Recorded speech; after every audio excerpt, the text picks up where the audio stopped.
6:05, Wes. 6:05, right on time. How you doing today? Great. Perfect. Awesome. It's WesDay. And by the way, Nice. for what it's worth, this is typical for podcasts that I'm associated with. I always give the extra 5 minutes. Like if we're gonna do a 6:30 show, I put 6:35. If we're gonna do like a 12:45 show, I always put 12:50. And then it still takes us an extra 20 minutes beyond that to hit the go live button. I listen. We can say it's because we had things to do, or we were testing out, differences between graphics and PSSR on, PSSR off, or figuring out what the show was going to be about last. It's not true. It's not true. We were just sitting here saying, "What's going on?" We were literally just wasting everyone's time. We were milking the algorithm, waiting for more people to show up. So when we started the live, more people would be here. And you know what? Exactly. Success. Yes. All right. Well, since we started off on that great note, I say we start the show. You ready to go, Wes? I second that motion. Let's go. Let's go.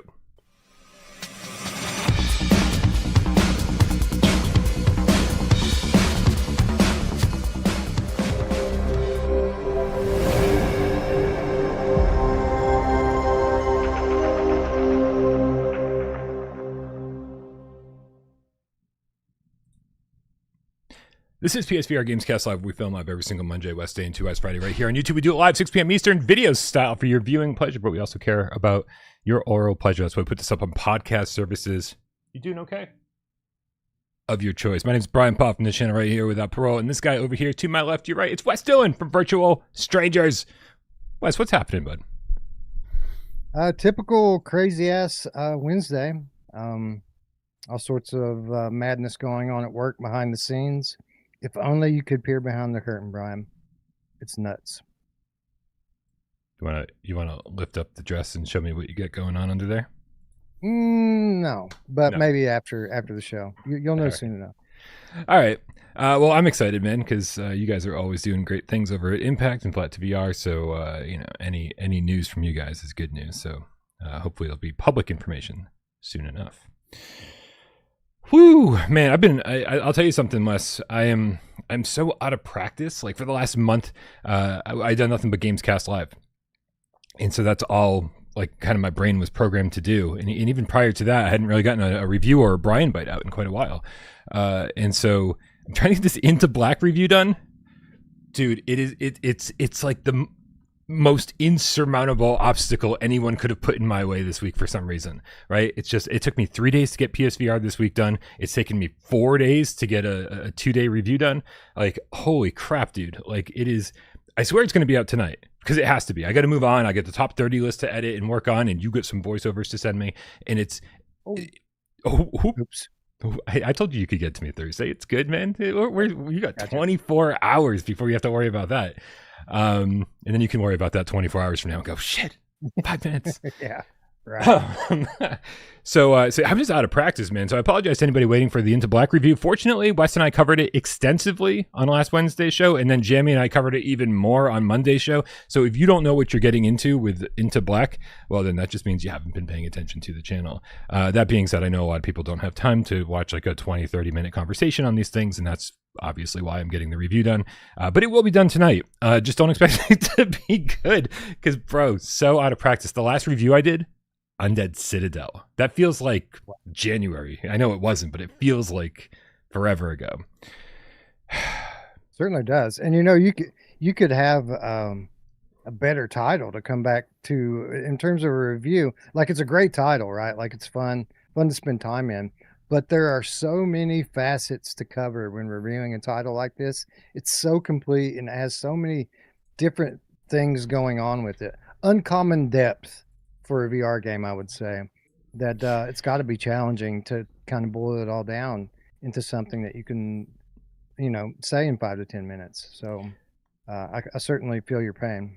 Yeah, challenging for sure. And also like there's this whole other element of it where it's like, my reviews at one point get so granular that they felt like they were tutorials. It was like, here's how to play the game. And I'm like, no, I got to get away from that, man.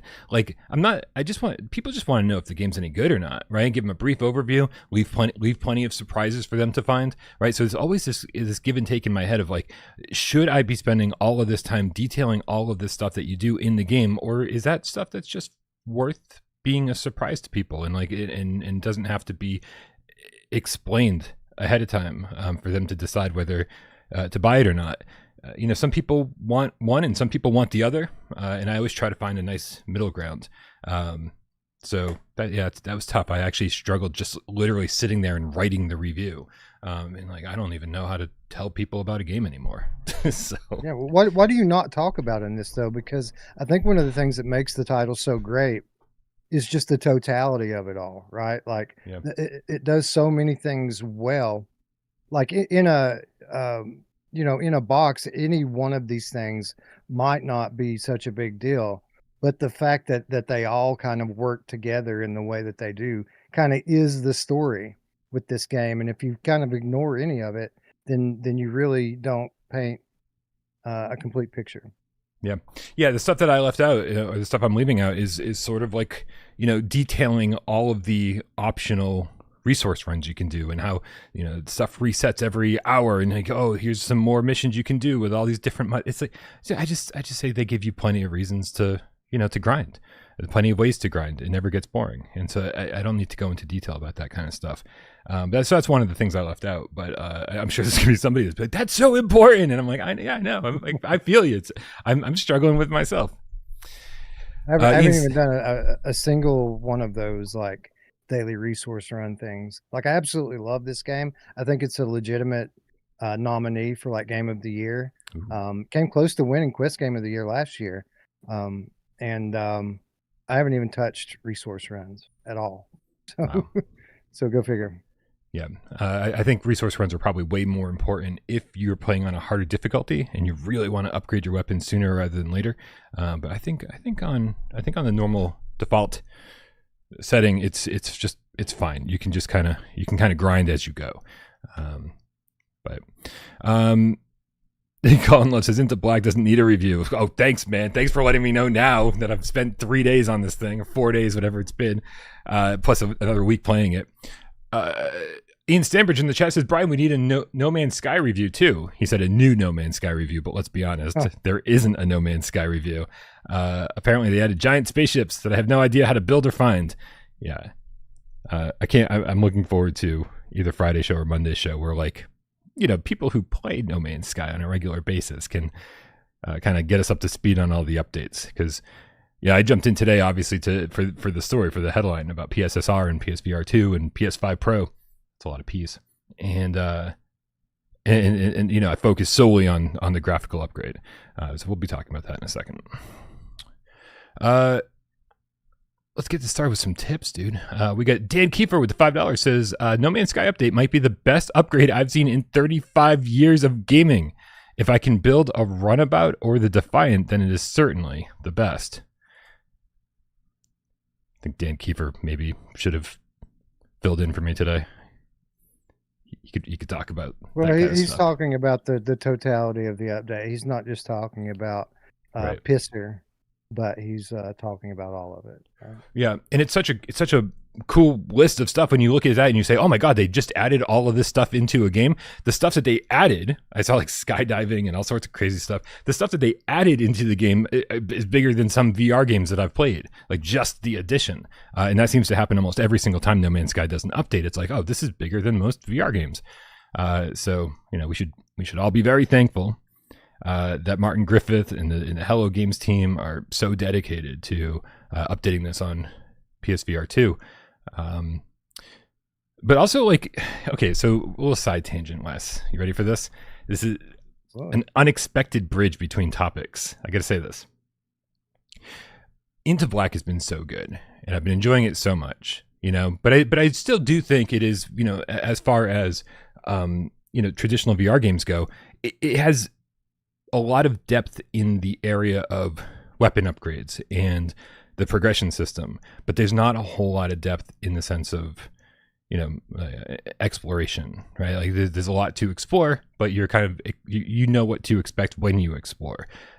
You're always going to see the same kind of cave systems, right? It's everything kind of looks the same from beginning to end, right? And so it's a typical binary mill game. They do their things so well, the things that they want to do so well, and then you're gonna see where they had to cut corners because it's a $30 game, right? This is not a full-fledged AAA big ass act. You see where they had to cut corners.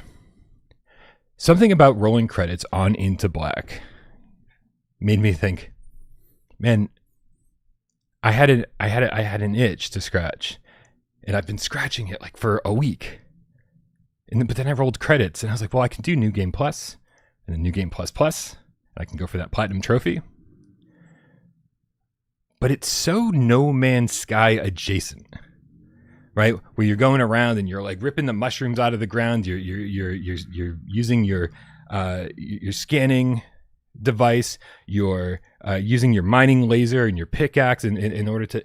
It's so No Man's Sky adjacent. It's like No Man's Sky Light. It's like No Man's Sky Beginner's Edition. It's No Man's Sky with training wheels on. And when I rolled credits, I started thinking about No Man's Sky and being like, maybe it's time to graduate from No Man's Sky Preschool Edition to just No Man's Sky.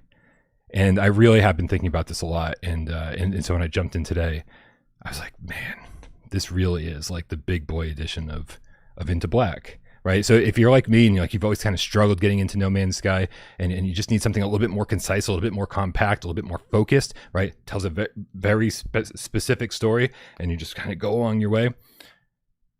Then this is the game for you. But I do think that a lot of people are going to finish this and go, I'm ready for the big version of this. I'm ready. This is my gateway drug for No Man's Sky. And so I think I'm ready, dude. I think I really do. Like I was in there today being like, oh, this is really complicated. Just like I remember, lots of menus and a lot of crafting and combining this and this. I think I'm ready. I think it's time. So I'm good, man.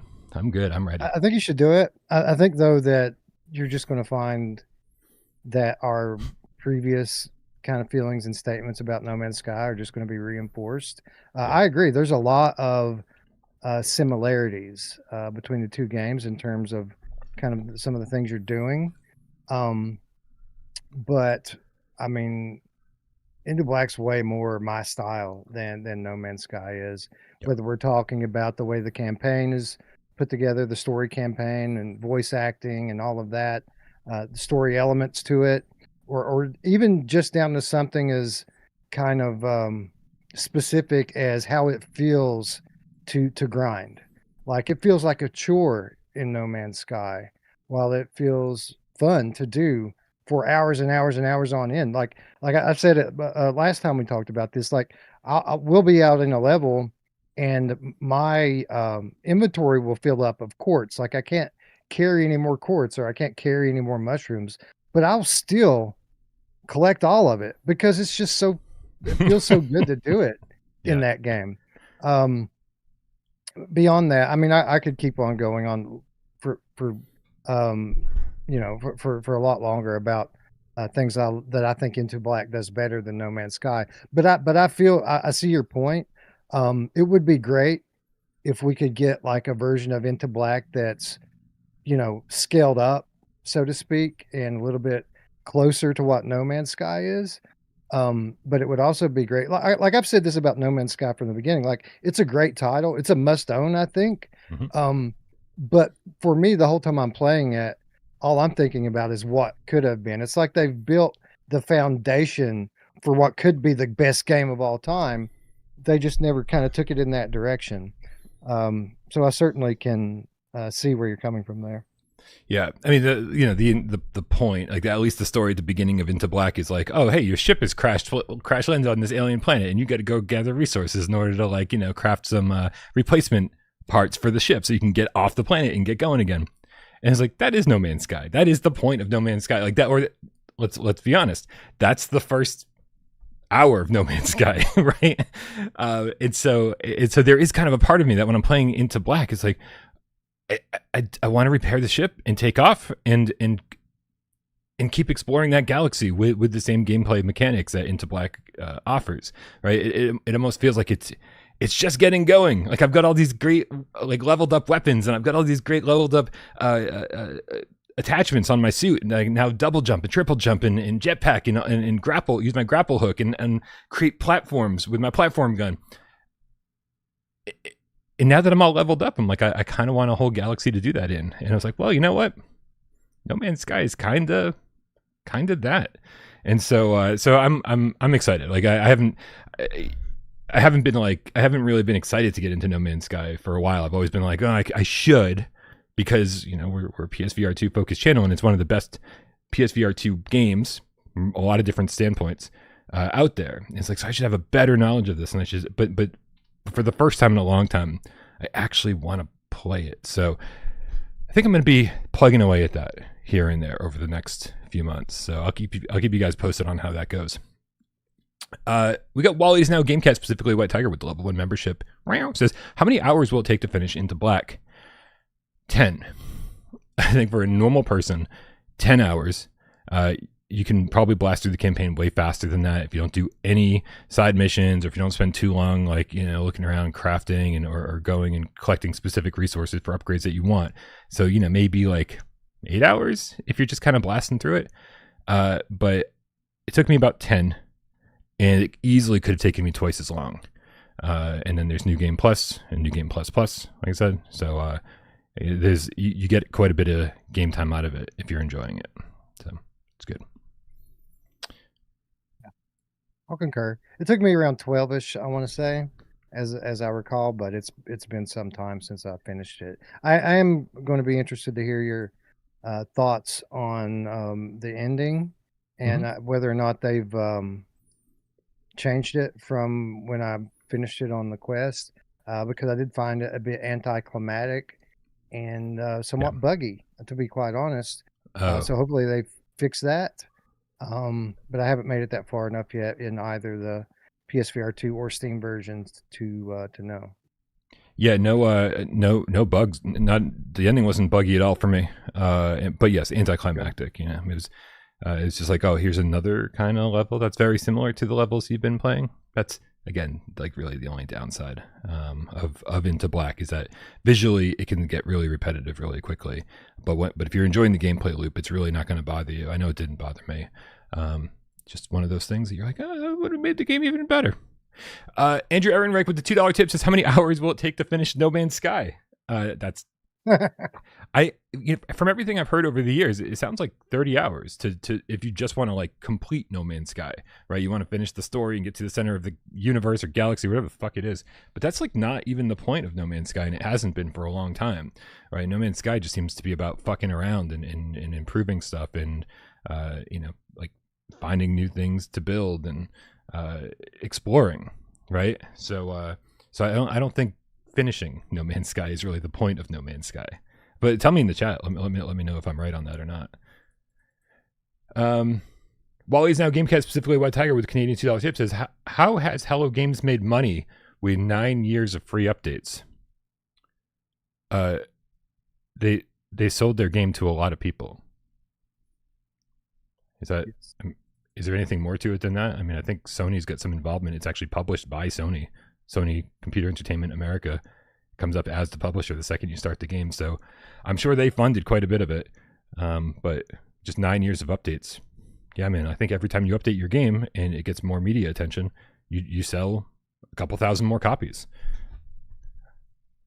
Yeah, I would think so. I mean, they've got, supporting it on console, supporting it on PC, literally access to hundreds of millions of potential buyers. They've very much been playing the long game, and I would imagine it has worked out for them, or else they would choose a new path. Yeah,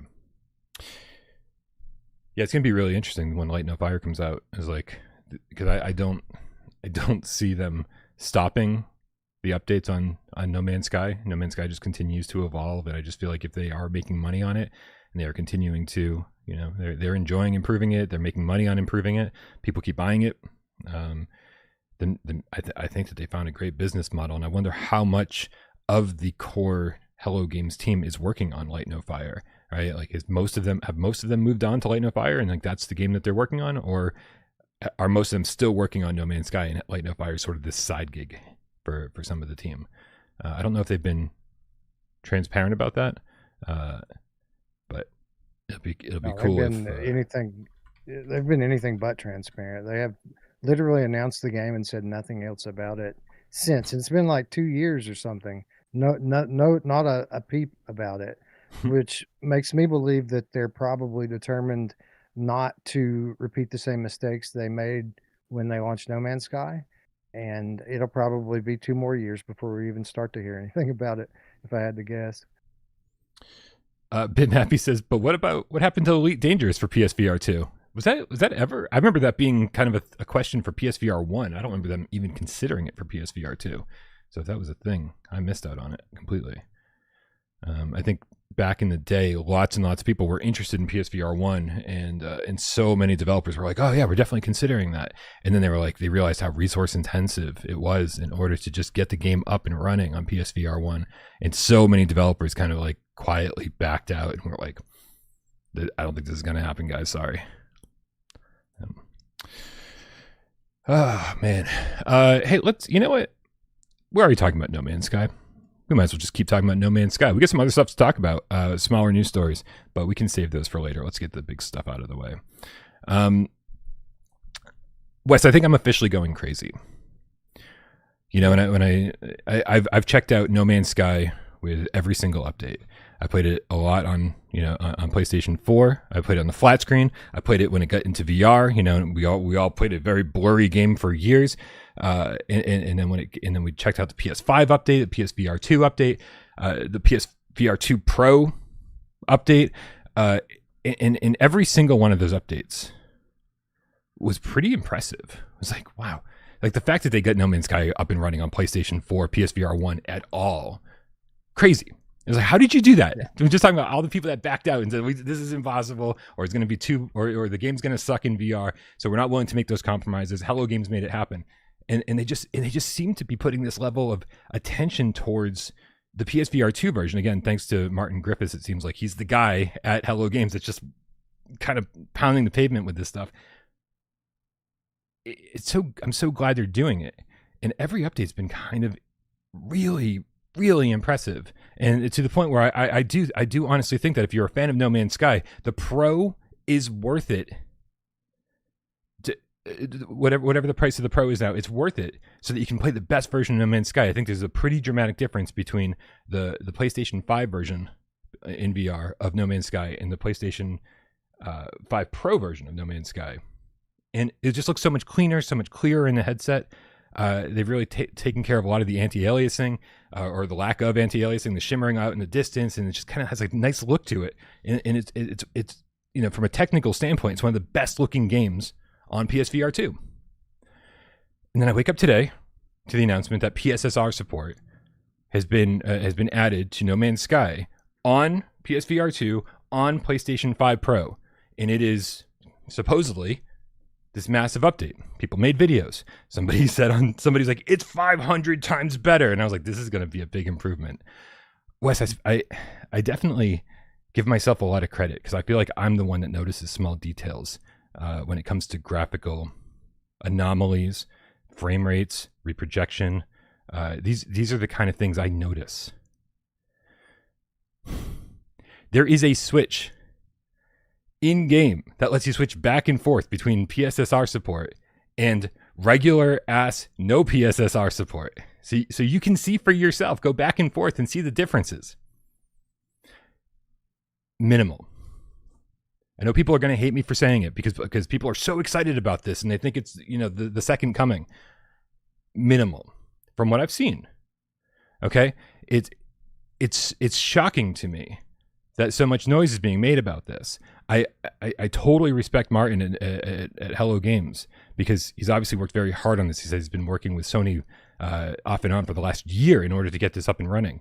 And you know, if you play No Man's Sky every single day, you are going to notice like some clarity in the distance, far distance. But this is not game changing, right? For all of the different updates we've gotten, I I don't see I don't see if they had turned this on and didn't tell anybody. I I don't think most people would have noticed. That's just how I feel about it, man. And I know people are gonna really hate me for saying this, and I'm sorry, but that's just the way it is, man. I'm sorry. Maybe I didn't. Maybe I wasn't on a good planet, right? Maybe there's other planets with like more shit happening that like. Maybe I need to get out into outer space. Maybe I need to repair my ship and actually get out there. But I'm not feeling this difference, and it's shocking to me that people are like screaming about it. But I have to be honest with you guys. People also screamed about the pro enhancements of Resident Evil 4 remake, and there were none. Right? So I get that people want to be excited about stuff, and that there's reason, and that anytime something good happens in the PSVR2 space, we should be celebrating. I just don't see a difference. Well, let me first say that there is reason to be excited here. There's actually a lot of this announcement, a lot about this announcement that is cause for excitement. And I should caveat this by saying I don't have a PS5 Pro, so I haven't played it. I don't know what it looks like or doesn't look like.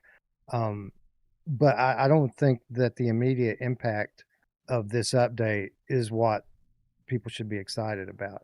Let's be honest. No Man's Sky on base PS5 already beautiful. It was like yes. the console version of this game already looks better than the Steam version that does, or at least it did at the time that it launched. When I did the head to head with it. So saying that was improved upon with PS5 Pro, it's got to be absolutely stunning before PSSR. So the fact that there's any upgrade here, that it's a noticeable change, I mean, that's the cherry on top, man. It's already gorgeous. So like, sure, if you have a PS5 Pro and you get a little bit more performance because of this update, great. But the bigger story here is PSSR is starting to roll out, and I guess it would be helpful for people to understand what that is and what it means. Yeah. So PSSR is basically the console version of DLSS and the like. It's an AI upscaler. So basically, it takes the game's graphics, feeds it into an AI system that upreses it artificially. So you get a sharper image at no hit to performance, like none. PC gaming started going down this road about 3-4 years ago. And like we're seeing on console now, it rolled out in a few games at first and has constantly increased to the point of today where literally nearly every game uses it. Okay. And this is why it happens like that. With this being an AI feature, the more it is used, the more games that pick it up, the more the AI learns and the better that it's going to get. So this is like base version of PSSR right now. The more we start to see this getting rolled out in games, the more flat games that pick it up, the more VR games that pick it up, the better and more impactful it's going to be. So essentially, this is big news for 2 years from now, 3 years from now. PS6, this is going to be like a big deal for PS6. So it's great that we're already seeing it getting integrated into VR games, because that means by the time kind of the next gen comes along, this is going to be a normal thing. And it's not just about making the picture a little bit sharper. Typically, now that's what it's going to mean for games that implement it retroactively. Games like No Man's Sky that are kind of going back and adding it in. It'll mean a little bit sharper graphics. But for games that are developed around this feature, what it's going to mean is that, say you're developing for a 4K image in the headset, they're not going to have to actually render that. So they'll actually like have to natively render like say a 1440p image or something, and then the AI is going to be able to up-res it to full res. And what that's going to mean potentially, depending upon how the developers use it, it's going to mean that games that would have had to use um, reprojection are now going to have the overhead to run natively. It's going to mean games that that would have been blurry, or let's say games that would have ran at 90 hertz are now going to run at 120 hertz. There's a number of ways that it can be implemented if a game's being built around this technology. And essentially what it's going to mean is in a few years' time, um, all of our games are going to see a very noticeable bump, whether that mean resolution or performance, what have you. So it is a big deal, long term speaking. But now, I mean, I think it's just a good sign that we're seeing any VR game implementing it right now. Yeah, I mean, I definitely heard, there's always the naysayers who've been saying for the last few months, meaning like PSSR can't work on PSVR2. It's never going to happen. It's always interesting to hear that because you're like, well, why not? And then here we go. It's just like, well, okay, well, we can stop having that conversation because it's here. Real quick, I do want to make sure that like my voice isn't the only one being heard about this. You guys know that I like to include as many people's opinions as I possibly can whenever we have these conversations. And Rachel, the Janky Game Cat in the chat, Rayo said, I definitely noticed a difference. I was flicking the Switch on and off, trying it in a lot of different environments. Definitely greater clarity, especially in spaceflight. So I'm gonna have to, like I said, really, really get into No Man's Sky and get out there in space, and maybe that's something that I'll see a little bit more of. And I want to be clear, like Shen Miyazo says, wait, you didn't see the reduced jaggies though? Yeah, I did, and actually, so it's almost like the AI was creating a form of anti-aliasing, right? And that's how they reduce the jaggies. So I've always been the person that's like, I would rather have greater clarity and see the jaggies than for something to look a little blurry. This I remember this being a major thing with Firewall 0 Hour on PSVR1, right? When they first gave us the option to turn off anti-aliasing, it felt like a cheat code because I could see people further away, right? They were no longer these blurry little fuzzy objects. I could see people even though they were pixelated. I could see opponents further away on the map. And so I've always had this preference for it. You play Madison VR and you can definitely see jaggies, but it means that everything's not soft and fuzzy. You're seeing this sharpness, this clarity. And so when I was turning the Switch on and off, obviously I was focused on the stuff as far away as I possibly could out on the horizon, right? Because that's the stuff that's the jaggiest.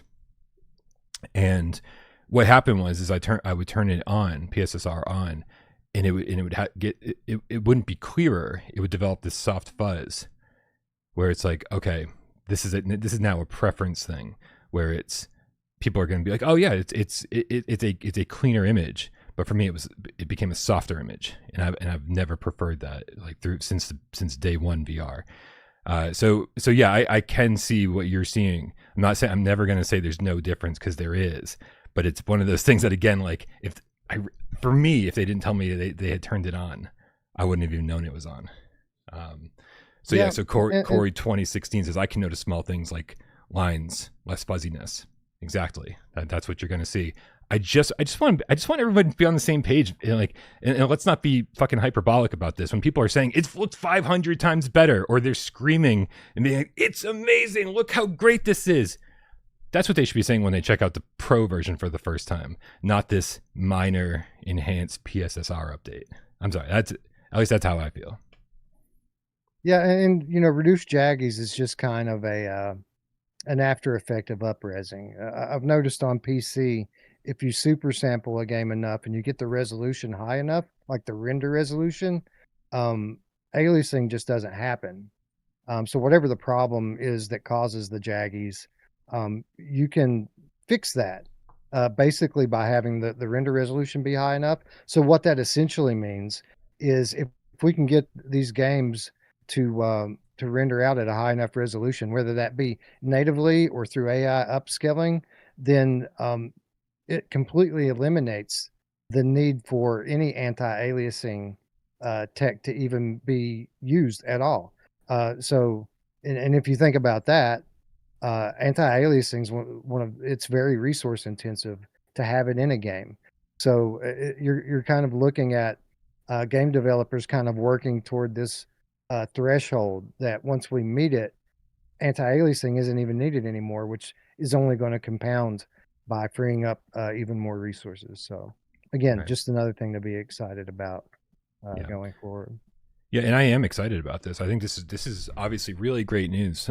Again, just knowing that PSSR is going to work on PSVR2, the fact that it's going to get better and better, and so what I'm excited about are games that need this, right? Because I honestly don't think that No Man's Sky needed this. It was one of the best looking games already on PlayStation 5 or on PlayStation 5 Pro, and so this minor update, it's when something's already like almost as good as it's going to look. Flipping a switch and being like, okay, now this is as best as it's going to look, is like, well, we're going from here to here, right? There are plenty of games on PSVR 2 that I would love to see implement this, right? That would just Horizon. Yes, Horizon, absolutely. And I'm honestly really curious about games like Village and Resident Evil 4 Remake that look great, right? But there's so much stuff going on.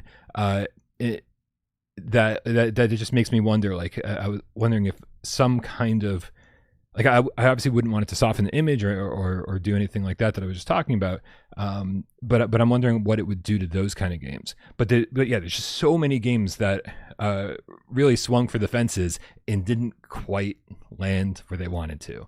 Right? And so I really want to see what this does to those games and how much it can improve. Because when you're here, and then you turn on PSSR and gets you here, what happens to a game that's here? You turn on PSSR, does it get you here? I don't know. My bigger concern, though, I think, Wes, is that Martin Griffith said that he's been working on and off with Sony for over a year to make this happen.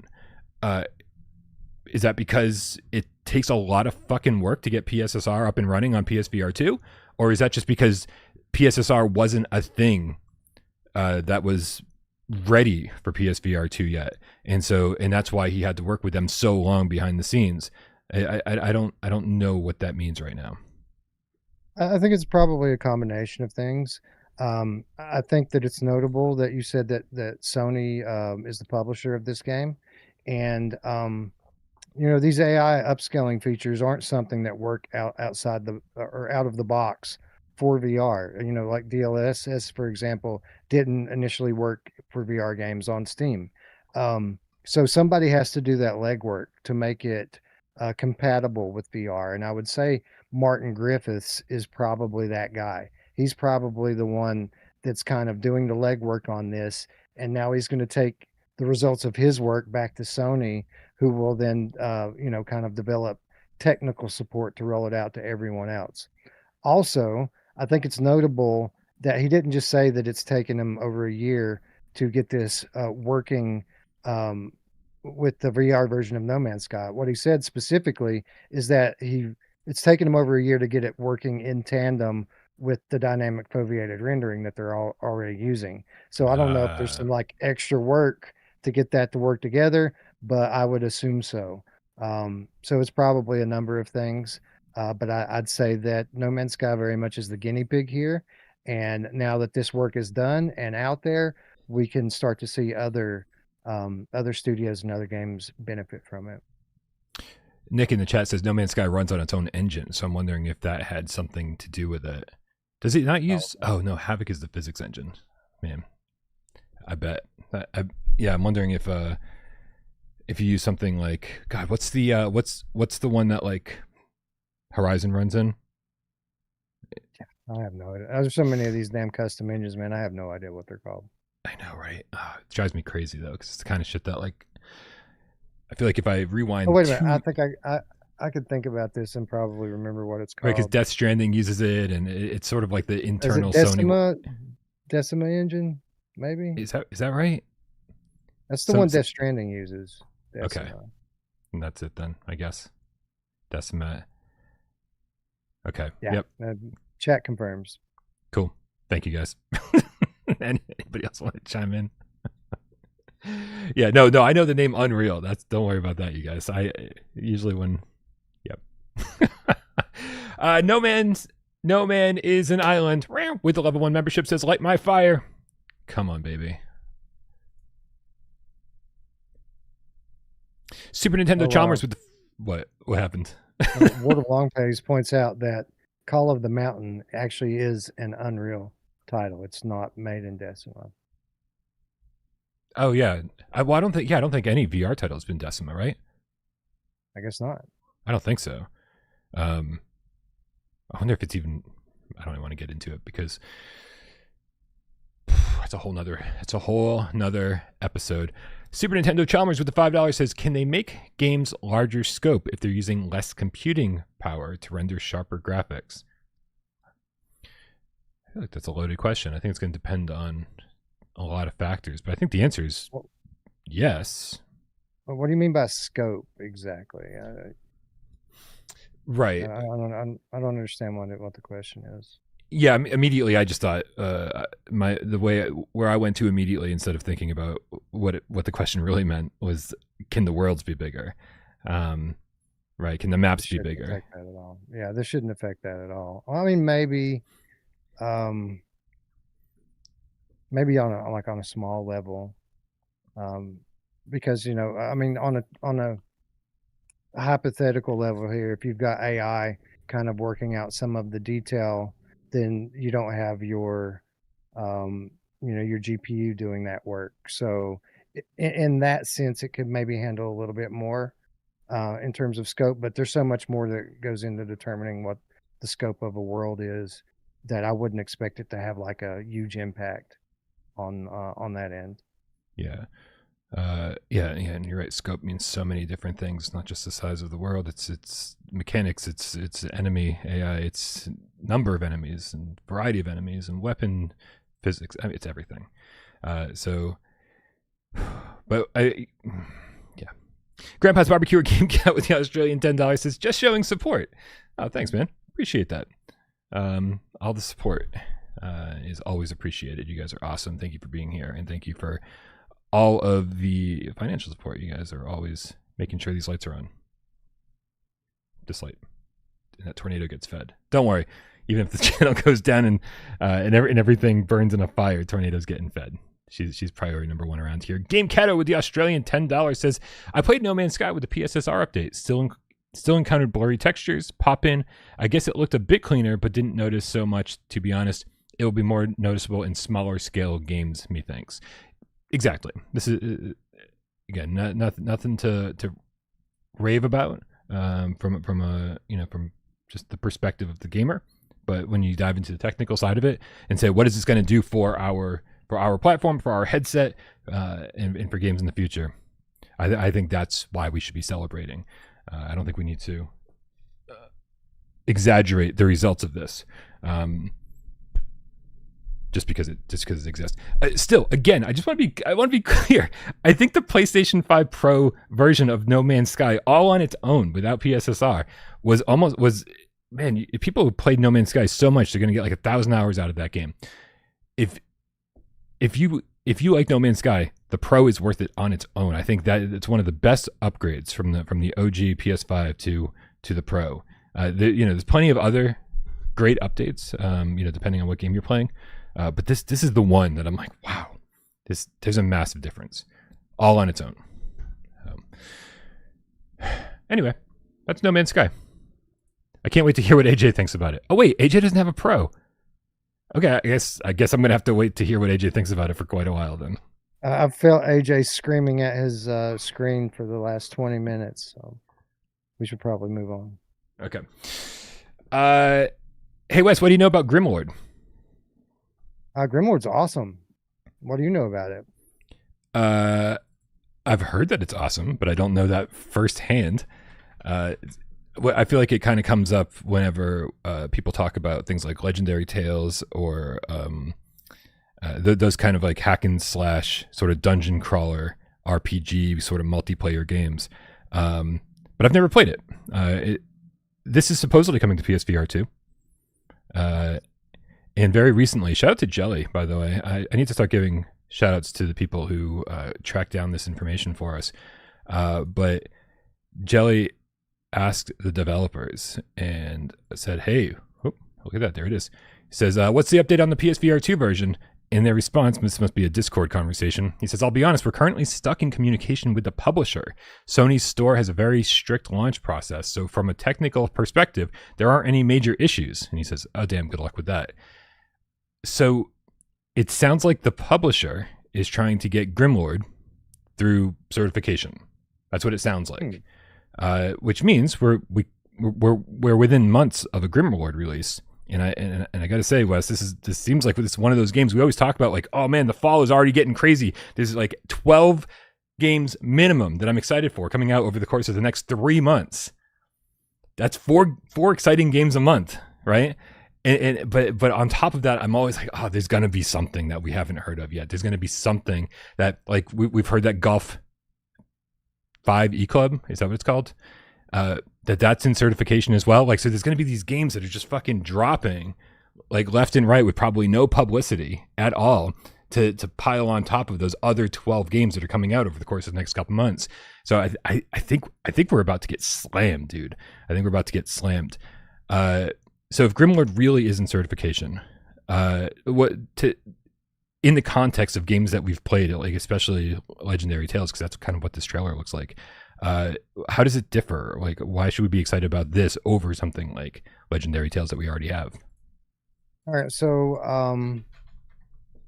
it is that type of game, that Legendary Tales, Skyrim sort of RPG, hack and slash RPG style game. This is single player, kind of a linear story driven thing.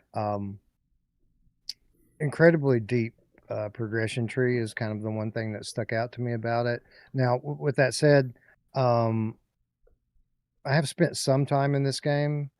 I spent a few hours in it when it was in early access. Spent a few more hours in it when it launched last year into like full release. But scope is kind of one of the more impressive things about this game. It's got a huge progression tree. It is similar to Legendary Tales in a lot of ways, but in other ways, like it's not. It's like there's more like resource gathering in this game than in Legendary Tales. You don't so much craft the weapons and stuff yourself, but you do gather resources and kind of bring them back to the blacksmith so that they can create new weapons and stuff for you.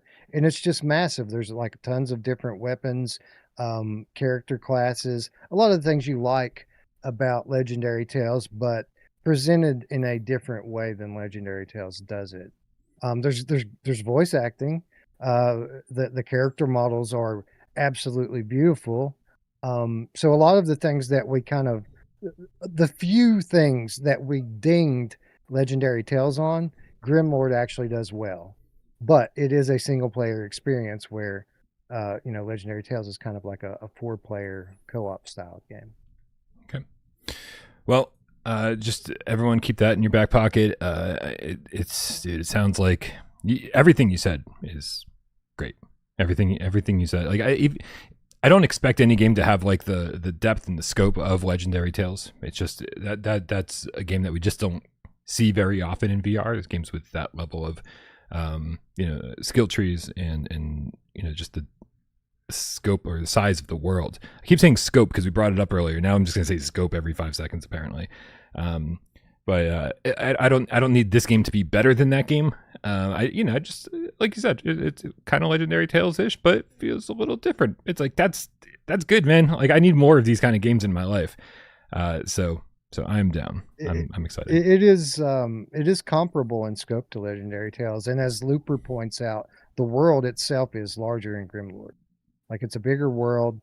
The way the Legendary Tales kind of has all of the progression trees kind of segmented and kind of in their own thing in the menu. Yeah. Grimlord puts it all on one screen, and it is intimidating to look at. It's one of these things I know you've seen in flat games where there's like it starts with a tiny circle in the middle, and then there's circles that branch off of that, and before you know it, there's this gigantic web that fully takes up your field of view. That's what the progression map looks like in Grimlord. Damn. Yeah, no. The second you said it, all I could think of was Final Fantasy X, and and I remember dumping so many hours into that game, and because that's exactly what it is, right? It's the ball in the middle, and then you go this way, this way, this way, and you start branching out this many ways, and of course, like the longer you play, the harder it is to level up. It takes longer. Sorry, lots of sirens on my end. It takes longer to level up and to progress to the next to the next level, so that you can do something else on that skill tree. And at some point in that game, I realized that I'd just been going the wrong direction, that I hadn't been planning out my upgrades, right? That's something I wanted. I've been working this way, and that's something I wanted was way down here. And it was like, this is going to take me another 60 hours of grinding to get the things I need to beat the bosses that I'm fighting right now. And I think that's when I noped out on Final Fantasy X. I don't think I ever finished that one. So I've got there's a little bit of dread associated with that kind of skill tree, where they give you that much freedom, where you kind of have to think ahead. So maybe I'll spend some more time thinking about it in Grimlord, so I don't end up in the same situation. What else we got? Oh yeah, hey Natty, what's up? Says, have you talked about Aces of Thunder yet? No, let's talk about Aces of Thunder, because Jesus, they have found a million ways for us to talk about Aces of Thunder recently.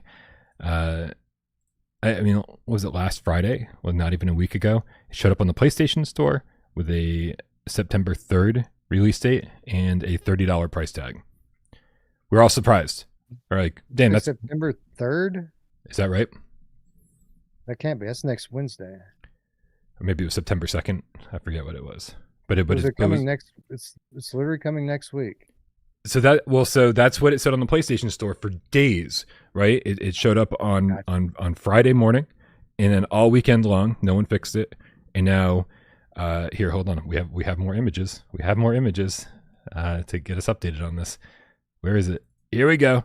This one. Shout out to Spooky Yuki. What's up, Spooky? Because he asked. He said September 2nd. Oh, I guess it was 2nd, not 3rd. 2025 release date. True? Question mark. And they responded, which is crazy, because these people never respond to this stuff. They say, no, we never planned to release the game on that date. There was a malfunction at the store that led to this misunderstanding. We do plan to launch in 2025, just not on that exact day. Dude, this is getting tiring. It really is, right? I don't even, listen, I don't want to be mean. I don't want to be rude, okay? I don't want to talk shit, because I like Gaijin, that they're obviously making a very polished game. They're taking their time. They're getting it right. And the PlayStation Store does what the PlayStation Store does and fucks everything up. It happens. But I'm calling bullshit. This game's coming out on September 2nd. And it just got revealed way too soon. I'll take any pizza bets anybody has. I'll take any pizza bets, okay? The PlayStation Store has screwed up numerous times. Okay, it's screwed up numerous times, but it usually doesn't get the price wrong unless the developer put in the wrong price, like I believe what happened with SBK, V-Rider SBK. And they normally don't get the release date wrong, right? What happens with the release dates is it just accidentally goes live on the store because someone did something wrong behind the scenes. I'm not sure if I've ever seen just like, hey, here's a release date and a price, and it's been announced, and then everything just says, oh no, just kidding. I think the malfunction was that it wasn't supposed to be announced yet, right?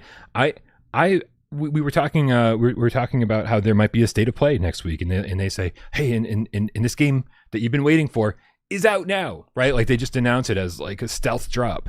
That's a possibility. Or Jamie and I were speculating that possibly could be like a PSVR2 spotlight. We really, really hope that's not how this game launches. But they are always, whenever they do a spotlight, they're always giving us like updates on upcoming games.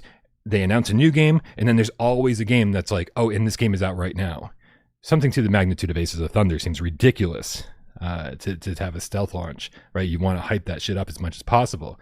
But like, I still think this game could come out next week, and maybe it's not the 2nd, maybe it's the 3rd or the 1st or the 5th, right? Because they said not that exact day. I still think it's coming in September, and I kind of think it's coming on the 2nd, regardless of what they're saying.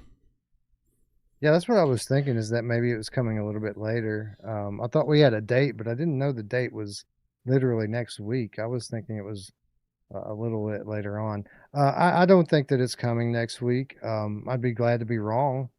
Um, I do think it's very possible that their explanation is bullshit.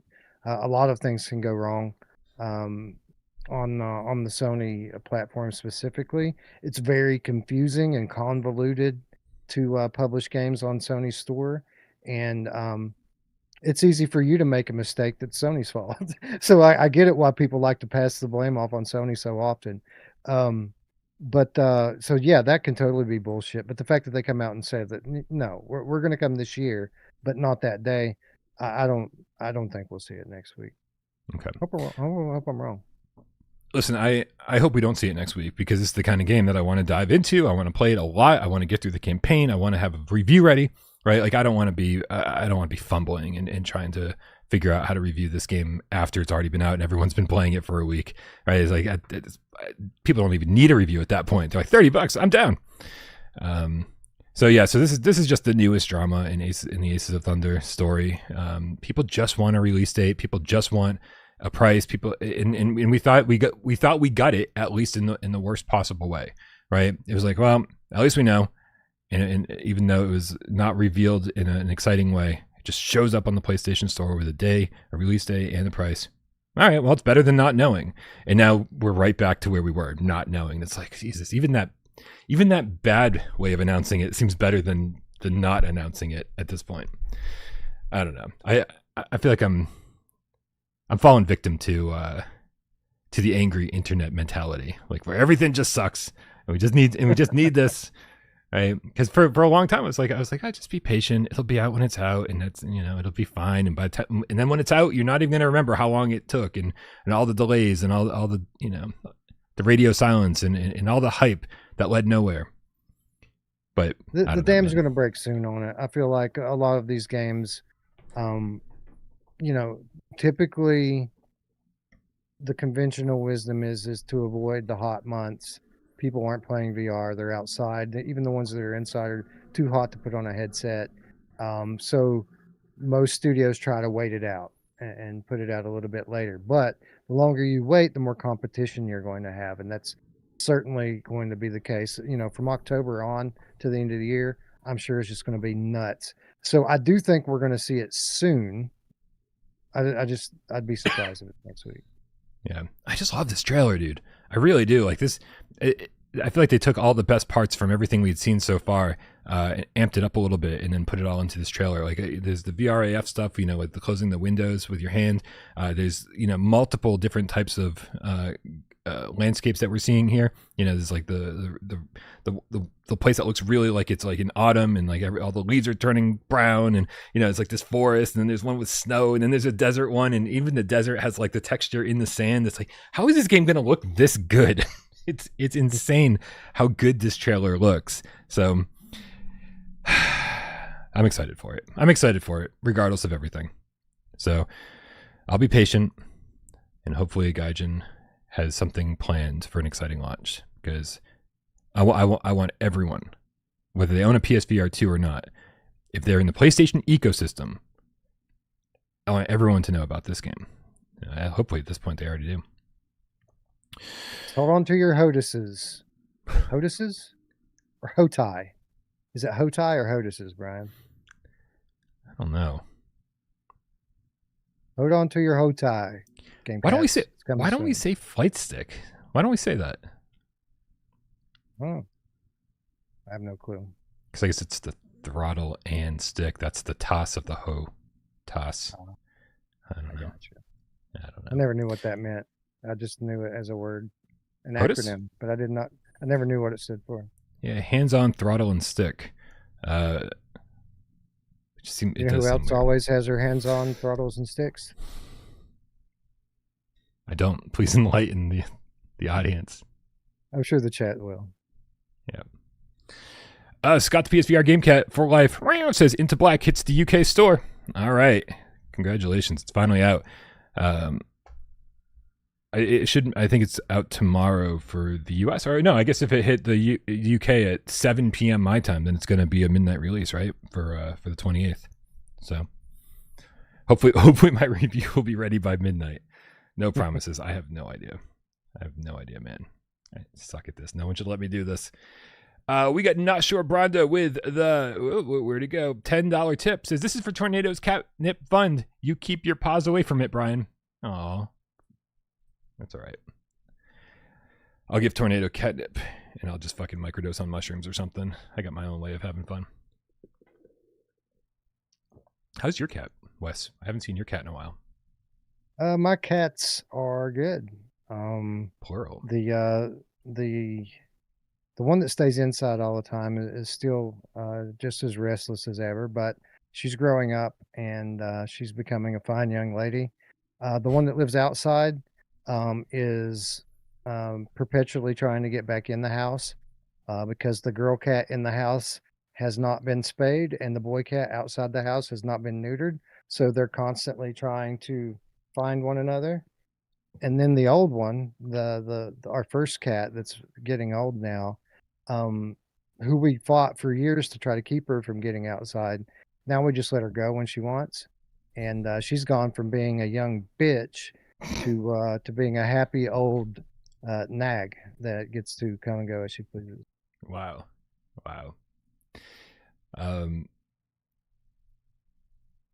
don't want to talk about Tornado if she's listening to me. I don't want to let her know I know this stuff. Her Tornado's been setting up forts. Like she's been taking Amazon boxes and flipping them over on their side. And then like rearranging the stuff that's in the boxes so that she has like this cool little cubby to hang out in. And I'm like I hear noise while I'm sleeping, right? And I'm like, what are you doing? And I always wake up to some invention like on the floor being like, bro, like did you develop an opposable paw like when I wasn't paying attention? Like, what are you doing? She's like, I'm waiting for you to go to sleep so I can get busy. So I can really get to work on these projects. I'm like, Jesus, okay. That's pretty incredible. My cats love boxes too, and they literally take up every Amazon box they can. They get in, but they haven't not built forts or anything. Like they just like the box. And we thought we'd be nice since they love those boxes so much. It's literally every time that we bring a new box in the house that they make it their home for like a week. So we went and we bought these like gigantic cat trees and put in the living room for them so that they would have these extra spaces that they could be and play. And complete rejection, could care less. It just sits in the corner. We put catnip all over it so that it would attract them. Don't care, bro. Could not give two shits about the cat trees. No, that's the crazy part about being a pet owner. It's like you want to show your cat that you love them and you want to give them everything. You want to give them, here's a new toy. Here's a new little home. This is the second cat tree I've gotten Tornado, and she just she wants the free stuff. Her favorite thing to do is lick packing tape from boxes that. Like the sticky side of packing tape. She just loves licking that shit. I'm like, oh, dude. Like she'll spend an hour doing that. Like, all right. No toy I ever buy you is going to be nearly as interesting as the empty cardboard boxes or the sticky packing tape that you're obsessed with. It's like, all right. As long as she's happy.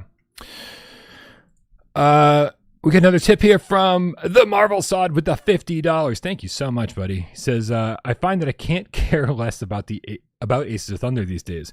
I appreciate that they want to release a good game on their own schedule. Once it's released and there are reviews, I'll get excited again. Thanks. Stay awesome, everyone. I think that's a great mentality to have, honestly, right? In a world where, where so many games get revealed so early and it's so hard to, keep that level of excitement up.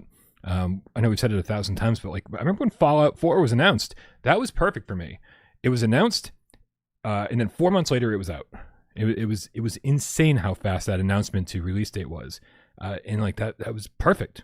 Fallout 3 was one of my favorite games at the time, and getting a brand new game in that universe, where they didn't just drip feed us CGI trailers and story trailers and features trailers. And it's like, I don't need it. I don't need it. We all know what Fallout is, right? And so I do think there's a little extra work to do when it's not a big IP like that, where you do have to kind of like inform the community like what these games are. But man, I still feel like that is the absolute best way to announce and release a game. Just here you go. Here's everything you need to know. And then 4 months later, here's the game. Done. Agreed. Yeah. Well, then tell Flat to VR, because God fucking damn it, we're sick of hearing about these goddamn fucking games that aren't coming out. Yeah. I'm just kidding. Hold your horses, Brian. It's not very much longer. Okay. But could be much sooner than you even. What are there games that are going to be released in the next 3 months on top of the 12? Okay. Izzard with the level 1 membership. Thanks again, Marvel Sutton. Really generous. Izzard with the level 1 membership says, everyone to the singularity. Dude, yeah, go for it. Stop watching this. Go play Into Black, and go play the 12 player battle royale mode. It's really fun. I think it needs to be fleshed out a little bit. I think there's a lot more they can do with it, but man, it is just a nice little bonus thing to do when you don't really feel like progressing. You just want to do something on the side. It seemed like I haven't gotten into it all that much. I just kind of went through the tutorial when I was going to play with you guys a few days ago. It seems like something that you could play single player or multiplayer, and that it kind of has its own progression. Am I reading that wrong? Oh, if I thought that, yeah, I don't even know how many people you need to play the game. You know what? I think you can play it single player, right? Because you do have it's not just each other. It's not just real players being the enemy. It's actually the monsters that you encounter that are, I mean, pretty vicious and trying to prevent you from getting to the center of the map and preventing you from progressing and getting stuck in the fog and kind of stuff. So yeah, maybe you can just play it on your own. I don't think it'd be nearly as much fun, right? Encountering 11 other people, real players, it kind of adds to that fun. But yeah, I think you're right, and that's I think the only way you can get a certain type of currency in that game. Right. Correct me if I'm wrong, but right. You get the currency, and then you buy, and you level up, and you do it again, like most true roguelites, right? Yeah.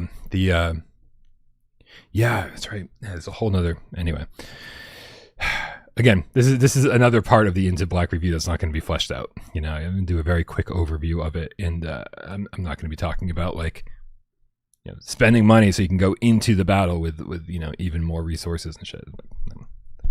It's not. I guarantee it's what 90% of the people do not care about with Into Black. They just want to play the game. Cool. Wes, you know what? You and I both have a lot to do, so I don't want to just drag this show out for the sake of dragging it out. What do you say we do a 4-minute challenge and wrap this thing up? Hey, absolutely, man. Whose turn is it? I think I went last, but that doesn't mean that it's not my turn again. Yeah, things got really confused when we switched hosts, and then Jamie filled in, and so if you're down, I'm just gonna. I will lead this one. Sure. Cool. Well, I've already picked out a game, Wes. And listen, I usually torture AJ. The idea is that AJ and I give each other a really, really hard time and try to pick really obscure games. And then you and Miles, we don't go so hard on. I feel like we try to play more of a fair game, right? This one, I'm going to say this one borders on mean and fair, but we'll see how it goes. Okay. So you guys know how this works. Everyone out in the chat, get ready, because I've got a PSVR1 or PSVR2 game picked out, and it's up to you guys and Wes up here to figure out what game that is. You only have 4 minutes, but an infinite number of yes or no questions to ask about the game based on the answers I give. Suggest good games in the chat, and also suggest good questions for me to ask in the chat. Not for me to ask, for Wes to ask me. That's how that works. All right, man. On your mark. Get Des. Go. This game on sale, Brian. Oh, fuck, man. I don't know. Keep asking questions and I will check. Is this game on PSVR2? No. No. So PSVR1 game. Is this game on other platforms? Yes. Yes. Steam? Steam, yes. Quest? I don't know, but I'll look it up. There's a lot of things I'm looking up. All right. First person? Yes. Move controller support? Yes. First person with moves. Does it have full locomotion? Does it have full locomotion? No. Okay, it's on. It's definitely no teleportation. It is on Steam. I am checking the Quest store. Okay. All right. And so you don't have to answer the is it on sale thing because it doesn't matter. I was thinking PSVR2. Anyways, so it's first person. It supports moves, but it doesn't have full locomotion, and it doesn't have teleport either. Right. Is it on rails then? No. Stationary? Yeah. Is it a shooter? Yes. Stationary wave shooter. Well, I guess then it's a wave shooter, right? Yes. All right. Stationary wave shooter. Is it a good one? No. The easy answer is no. No. So it's not a great wave shooter. It doesn't seem to be on Quest either, by the way. All right. So move controller shooter. Shit. Okay. I have an idea of what game it might be, but I don't remember what the name of the game is. So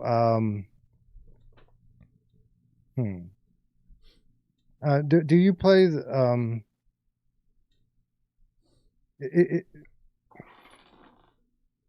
are there in-game representations of your guns?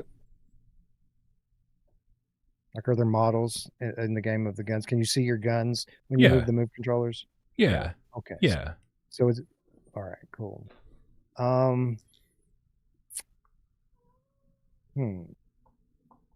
Is it bullet hell? No. Is it a rhythm game? No. No. Okay.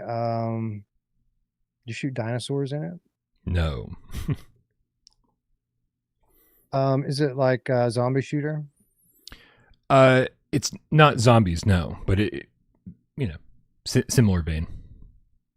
So yeah, it's like some monsters, but not zombies. Right. So was this like before 2017 game? Good question, and I can answer that right now. No, it's not. Okay. I'll just tell you it's a 2018 game because you're running out of time. 2018. All right. Yeah. It's also not on sale. I think Brookhaven's good, Rhodey. Or at least it was. And also I would call Brookhaven zombies, even though maybe they're not. Is this developed by Sin Studios? It is. You have 10 seconds. Is this game Wraith, Brian? This game is indeed, hopefully I get the right trailer because there's so many different games called Wraith. This is the wrong one. This is from Sin Studios, coming out. Fuck, I screwed this one up. May 29th, 2018 by Sin Studio. I believe this was the first game by Alex Sin. It is Wraith VR, and it is a shooting fucking. Do I have an actual trailer for this game? Here, I've got my review. How about that? We're just going to use my review. That'll work. Bro, I don't even know if too many people know about this. This is one of those games that, like, I mean, this is the reason we have Swordsman today, right? Because this is where Sin Studio started. This was their first game, and it legit is just you stand in one spot in the middle of the forest and you shoot these wraiths that are coming at you. And I would say the only thing redeeming about this game is that there's a real-time marketplace on your wrist where as these things are coming at you, you can buy ammo and you can upgrade your weapons, and it's not something you do between rounds, it's something you do on the fly. And I think that's the only saving grace that this game has. An interesting curiosity, it now goes for $5 retail on the PlayStation Store. I think it launched at 20. I hope not, but Yeah, it's a $5 game. And as I now. recall, people didn't hate it at the time. That having to buy things while you fight was a compelling mechanic. I think that game was more well received than the follow up to it from Sin Studios, which, as I The recall, Perfect was Sniper. the Perfect Sniper, which was pretty bad. Even though people were kind of hyped for it, it turned out to not be so great. Yeah, Perfect Sniper was interesting because I mean, it definitely had a really good trailer. But again, yeah, that was all on rails, and it was like very linear and supposedly story driven, right? And it lets you use the aim controller, so it just seemed like there was a lot of good things going on about it. But yeah, again, it's just the fact that Alex Sin was operating as a one-man team, and he was still learning how to make games. I think this is one of my favorite interviews, by the way. I don't really do developer interviews that frequently anymore, but talking to Alec after Swordsman came out, which was his first real win in the VR space, at least critically, because Warzone came out and it just sold like crazy, even though it was a terrible game. And Alec was so transparent when I talked to him about what led to Swordsman and all the games leading up to that that he had made, and like basically him learning how to make games. And I was like, do you think it was fair that we as consumers had to pay the price to watch you learn how to make games? Like, shouldn't that have been stuff you were doing in your bedroom in your spare time, and not releasing as full? And he was like, yeah, I think you're right. I was like, it's kind of crazy to get that kind of transparency from somebody, which makes Alex Sin one of my favorite developers of all time, because he was that transparent. And it's such a great success story too. I love it. All right, Wes. We got Jebhart with the $2 tip, says, just beat the new Astrobot. I'm pissed that it's so good. Yeah, well, I bought Astrobot when it came out on PS5, and I think it's great, but there's definitely a part of me that's like, I can't really play it, because while I'm playing it, I'm like, this would just be so good in VR. Right. And so there's that thing in the back of my mind. I'm also pissed that it's so good. And I think that's actually preventing me from playing through it. But maybe one day. I don't think about it. Yeah. Probably better off. All right, you guys. Thank you everybody for being here and hanging out. Just another great day here in the world of PSVR2. Lots of great news, lots of great things happening, and man, so much good stuff on the horizon. Just within, like I said, within the next few months, we got so much good stuff coming out, so many great games. I better practice getting reviews done, because I can't let them take 4 days like this anymore. So that's just, yeah. What do you mean, did Brian just get a booty call? Not just get a booty call. I got that before the show, right? I told Wes, I was like, we got to make this as a fast one. I got shit to do tonight. Anyway, everybody, make sure you go subscribe to Wes over at Virtual Strangers. The link for that is in the description below. These guys cover all VR, not just PSVR2. So if you're into the modding scene on PC, or if you have a Quest and you need some really long form content, these are the guys you want to go to. Wes, anything coming up specifically on the channel?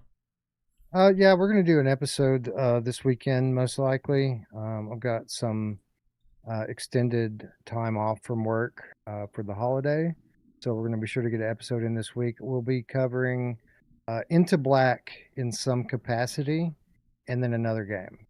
And what I mean by say another in some capacity, we'll either do like our typical impressions segment of the game, like we normally do, or we'll do like a real-time review where we'll cover some other game first, then we'll switch over to gameplay and just play it as we talk about it. Undecided, but we know we will be covering Into Black plus another title somewhere between Friday and Monday. Cool. Shout out to everybody who supports the channel financially, whether that be over on patreon.com/withoutprogames. Remember, you guys are keeping the lights on. It's very important. And want to make sure that you guys always feel appreciated, because really there just wouldn't be a channel without you. I don't do any real sponsorships. I am looking at ways to increase the revenue of the channel. Over the next month or so, I'm going to be looking into all sorts of different ways to do it. Just get better at utilizing the algorithm and blah blah blah, the whole thing. I think Without Parole is going to start seeming more like an actual YouTube channel rather than Brian's little fucking weird thing he does, and that you guys get to watch occasionally. And so that's the plan of action. So hopefully we're going to see some big changes over the course of the next month. I'm excited for it. And shout out to everybody, of course, who's over here, who's a member on YouTube, who tips during the show. Again, so very thankful for all of you. But even if you don't support the channel financially, it doesn't matter. It really doesn't. We're just happy that you're here. We're happy that you're part of the community. That is the most important thing. So whether you're hanging out here, shooting the shit, hanging out on Discord, click the link in the description to join our Discord, or you just sit back and watch the show and you don't say a goddamn word. It's okay, man. We know you're out there and we love you just as much. Happy Wednesday, Wes. Happy Wednesday, Brian. Happy Wednesday, cats. See you in a couple days. Let's go.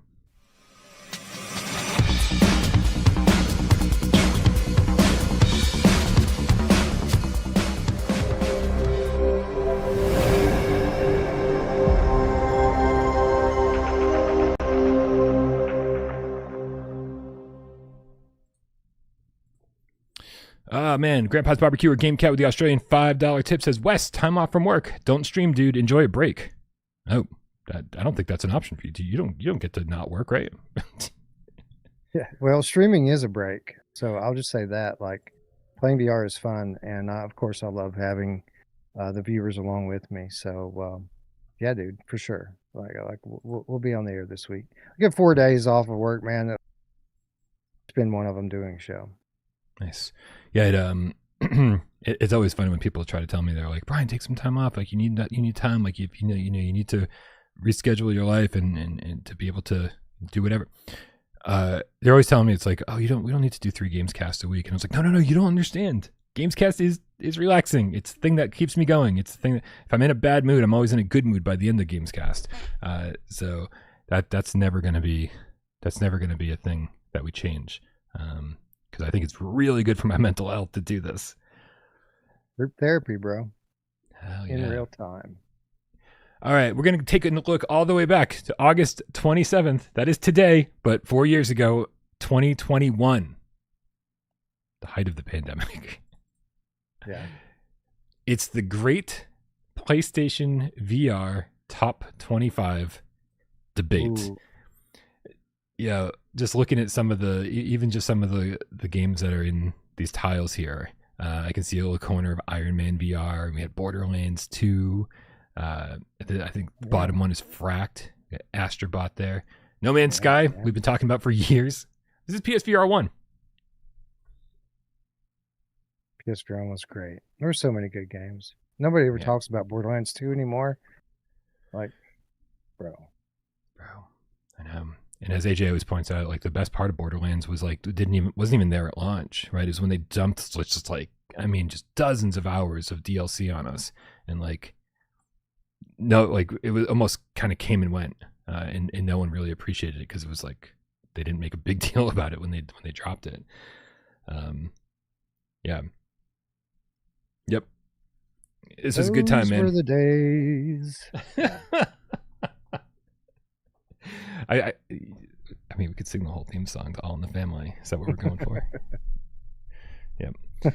I'm about to pull out my Enid impression, so we should probably stop. Oh, bro, we can't end without you screaming, Archie! When is Astrobot 2 coming to PSVR2, Archie? That was so good. That was so good. I did not expect that. We got Flippy Nuggets with the level 1 membership. Says, I never use my free member chat. So there. Thanks, man. Thanks for using it. All right. Good night, everybody. We love you all. Bye.